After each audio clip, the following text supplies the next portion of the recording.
and welcome to Chapter 6. Before we get started, I wanted to ask a couple of questions. What are the important details in this story? Is every detail important? I want you to pick out the ideas that come to mind that will help you to retell the story, but not retell every little thing in the story.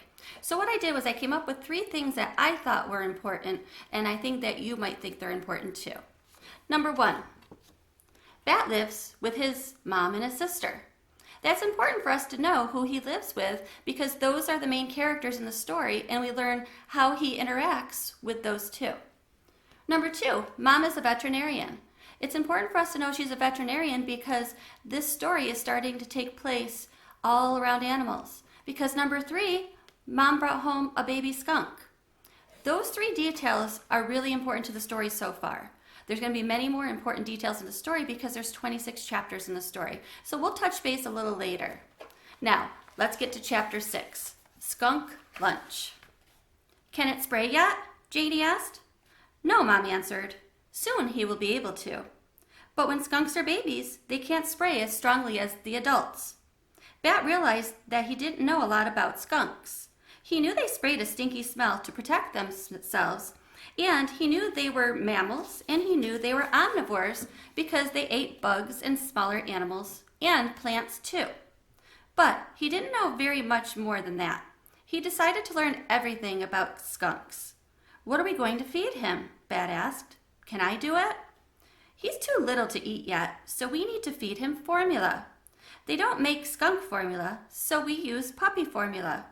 It's the closest thing to mother skunk milk. Janie stood up. It's a cute skunk, Mom, but I want to go over to Ezra's house, okay? Okay, Mom said. Be back in an hour. Ezra lives 3 houses up the block and had been Janie's best friend since before Bat was born. Janie loved Ezra. She thought he was funny and smart and creative. Bat didn't love Ezra. He thought Ezra was loud and annoying and a mean tease. Sometimes when Janie went to play at Ezra's house, it bothered Bat that he wasn't invited and that there wasn't a house he was invited to visit where Janie didn't go. But right now he didn't care about Ezra or about anything other than feeding the skunk kit. Goodbye, he said to Janie without taking his eyes off the baby skunk's tiny face.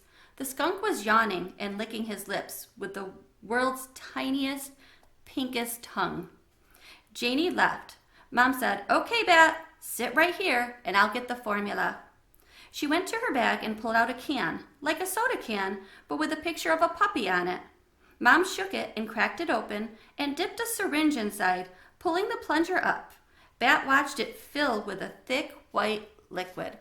A plunger on the syringe is just like the syringe is a little tool used to give someone medicine. So sometimes when you take your medicine, it's in a little syringe and they pull this little plunger out and it sucks in the medicine and then they push it when it's in your mouth and then the stuff goes in your mouth. So that's what a syringe is. We only give him a few drops at a time, Mom said, carrying the full syringe back over to the table. Watch me do it first. She took the skunk and arranged him on her lap, one hand over his back and under his front legs to hold him upright, the other hand aiming the syringe full of formula at his mouth.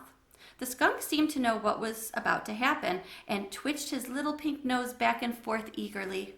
Mom slowly pushed down on the plunger, and Bat watched a thick white droplet of puppy formula push through the hole at the end of the syringe. The skunk tipped back his chin and opened his mouth, licking eagerly at it. What a good little baby, Mom crooned, pressing more formula into his mouth.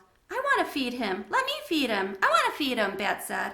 Okay, Mom handed the skunk back to Bat. He tried to hold the skunk the way Mom had and then took the syringe in his other hand. Very slowly, Mom warned him. And finally, it was Bat's turn. As slowly as he could, he pressed down on the plunger, aiming the syringe tip at the baby skunk's mouth. And it worked. And here's a little picture. Look how sweet. The skunk's little pink tongue lapped at the formula. Droplets gathered at the corners of his mouth, and some ran down his chin onto the towel, but most of it into the baby skunk. I'm doing it, Bat whispered. I'm feeding him. You sure are, Mom said. Bat knew he was doing a messier job of it than Mom had done, but the baby skunk didn't seem to mind. I love him, Bat said. He hadn't meant to say it out loud. Mom laughed. Careful, or you might make me jealous, she said. But it's true, Bat said. I love him. Mom said they'd have to hand the kit over to the rescue center in a month, but Bat, holding the tiny animal in his arms, made a silent promise that he'd figure out a way to keep him. A lot went on in that chapter, even though it's just one setting. I want you to think about that.